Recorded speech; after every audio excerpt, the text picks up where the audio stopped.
ये भी JEE advance का पूछा हुआ एक क्वेश्चन है, मोर देन वन का क्वेश्चन है। जेई एडवांस में मोर देन वन में पूछा था। इस क्वेश्चन के बारे में थोड़ा सा ध्यान से देखो। क्वेश्चन बिल्कुल सिंपल है, इस पर हम लोग काफ़ी चर्चा कर चुके हैं, लेकिन इस क्वेश्चन के थ्रू हम लोग थोड़ा सा इसको और डिटेल में समझने की कोशिश करेंगे कि और क्या क्या बातें हो सकती हैं। ठीक, कह रहा है कि एम और एन अगर दो इवेंट हैं तो प्रोबेबिलिटी बताओ एग्जैक्टली वन ऑफ देम। तो हमने इसको पढ़ रखा है, क्या पढ़ रखा है कि वो तो सिंपल सिंपल अभी हम लोग पीछे फार्मूला कैसे बनाते हैं उस पर चर्चा कर रहे थे।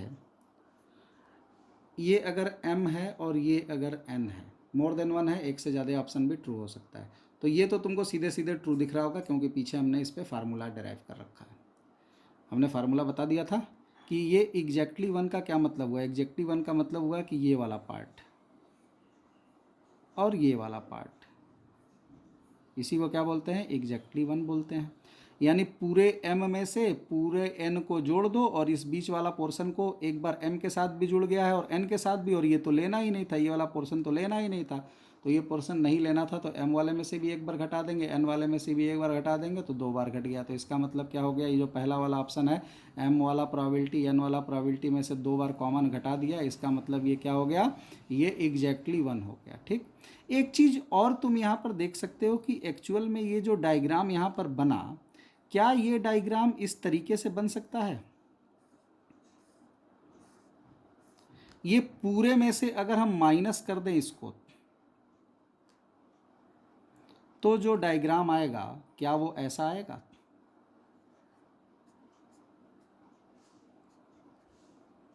बोलो, इस पूरे डायग्राम में से, इस पूरे वेन डायग्राम से अगर हम ये वाला डायग्राम घटा दें, ये बीच वाला पोर्शन जो यहाँ पे रंगा हुआ है इसको घटा दें, हटा दें, तो क्या बचेगा, ये किनारे वाला और ये किनारे वाला। ये क्या कहलाता है, ये m यूनियन n कहलाता है, और ये क्या कहलाता है, ये m इंटरसेक्शन n कहलाता है। तो अगर m यूनियन n में से m इंटरसेक्शन n को घटा दिया जाएगा तो हमको क्या मिलेगा, m और n का केवल m और केवल n वाला पार्ट मिलेगा।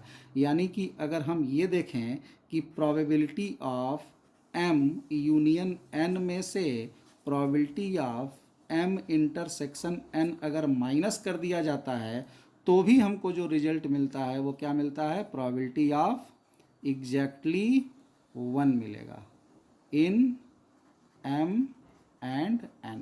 ठीक है, तो अगर हम यहाँ पर m और n के यूनियन की प्रोबेबिलिटी में से m और n के इंटरसेक्शन की प्रोबेबिलिटी को माइनस कर देते हैं तो उसमें भी हमको यहाँ पर क्या मिलता है, तो उसमें भी हमको यहाँ पर एग्जैक्टली वन मिल जाता है। थोड़ी सी चर्चा यहाँ पे करेंगे। ये तो रिजल्ट बिल्कुल गलत है, क्योंकि Pm प्लस Pn में से अगर एक बार m और n का इंटरसेक्शन घटाएंगे तो वो यूनियन बनता है। ये यूनियन का फार्मूला होता है A यूनियन B, और m यूनियन n जो होता है वो एग्जैक्टली वन नहीं कहलाता है, वो एटलीस्ट वन कहलाता है। और हमें यहाँ पर चाहिए क्या, हमें यहाँ पर एग्जैक्टली वन के बारे में चर्चा करने को बोल रहा है। तो अब यहाँ पर हम लोग एक चीज़ का ध्यान क्या रखेंगे कि देखते हैं कि ये तो गलत हो गया, ये सही हो गया, इस पे थोड़ा सा चर्चा करते हैं कि क्या ये सही हो सकता है। तो देखो ये क्या लिखा हुआ है, ये लिखा हुआ है एम नॉट, इस तीसरे वाले ऑप्शन को चेक कर रहे हैं तो ये क्या लिखा हुआ है, वन माइनस पी एम।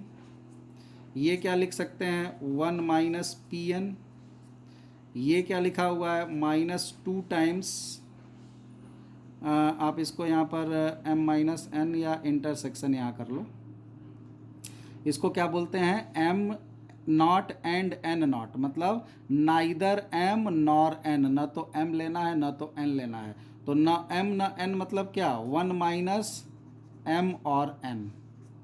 बोलो, हमने तुमसे कहा कि ना m लेना है ना n लेना है, तो इसका क्या हो जाएगा, कॉम्प्लीमेंट। कॉम्प्लीमेंट्री क्या पढ़े थे, m का कॉम्प्लीमेंट मतलब नॉट m, तो m n दोनों का कॉम्प्लीमेंट मतलब m और n दोनों। ठीक है, तो यहाँ पर m एंड n दोनों का कॉम्प्लीमेंट, तो ये m complement intersection n complement मतलब ना m लेना है ना n लेना है, मतलब क्या हुआ कि कम से कम एक तो लेना है। इसका कॉम्प्लीमेंट क्या हो जाएगा, कम से कम एक लेना है, ना m लेना है ना n लेना है, तो इसका कॉम्प्लीमेंट कम से कम एक लेना है। तो कॉम्प्लीमेंट कम से कम एक लेना है, तो हमने बताया था किसी भी प्रोबेबिलिटी और उसके कॉम्प्लीमेंट का सम कितना होता है, वन। तो हम इसके जगह क्या लिख सकते हैं, इसके जगह हम one minus P M union N लिख सकते हैं। अब जरा देखो ये क्या लिखा हुआ है, ये 1 1 2 हो गया और यहाँ ये 2 माइनस 2 कट जाएगा तो कितना हो जाएगा, ख़त्म। अब ये क्या बच गया, माइनस पी एम बच गया, माइनस पी एन बच गया, और यहाँ इस -2 का अंदर मल्टीप्लाई करोगे +2 times P M union N बच गया। ठीक, अब इसको हम लोग जो 2 टाइम पी एम यूनियन लिखा हुआ है ऐसे लिख सकते हैं, P M union N plus P M union N, 2 बार था तो अलग अलग कर लिया, minus P M minus P N. ये किसका फार्मूला है ज़रा उस बोलो, ये किसका फार्मूला हो गया, ये M union N minus P N किसका फार्मूला हो गया। तो हम इसको ऐसे लिख सकते हैं, अगर फार्मूला देखना चाहो तो एम यूनियन एन यहाँ रहने दो, इसमें से माइनस कॉमन ले लो, ये क्या बन गया, P M plus P N minus P M union N.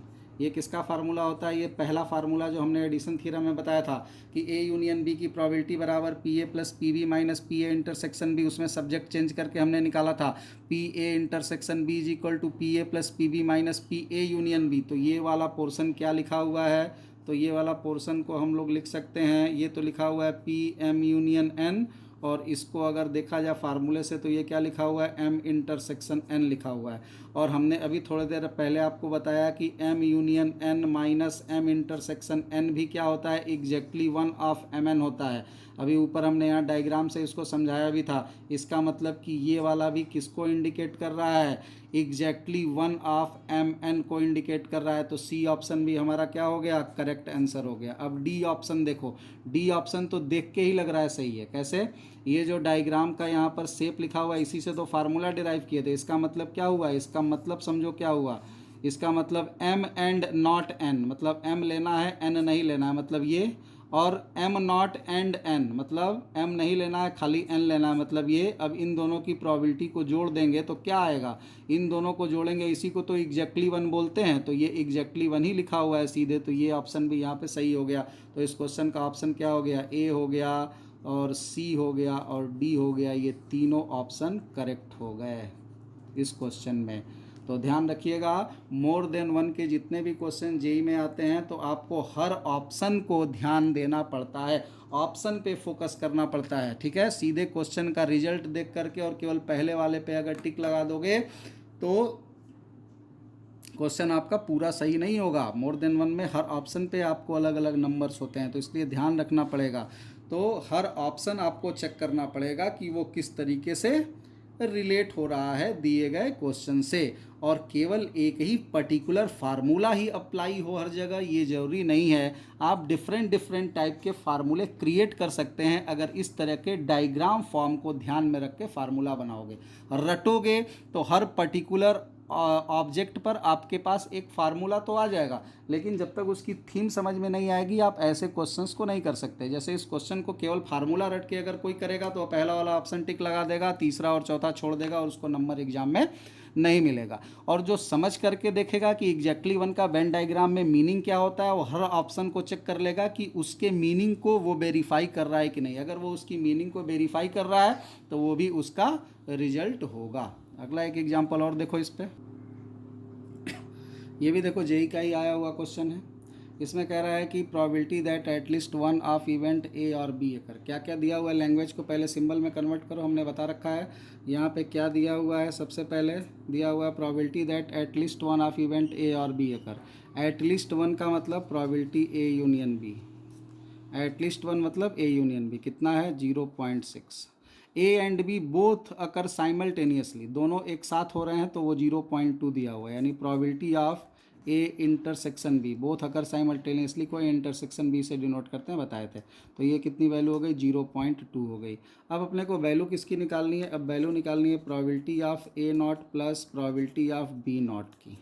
हम जानते हैं कि probability of A not plus probability of B not को 1 माइनस प्रोबेबिलिटी ऑफ ए लिख सकते हैं और इसको 1 माइनस प्रोबेबिलिटी ऑफ बी लिख सकते हैं कॉम्प्लीमेंट वाले फार्मूले से।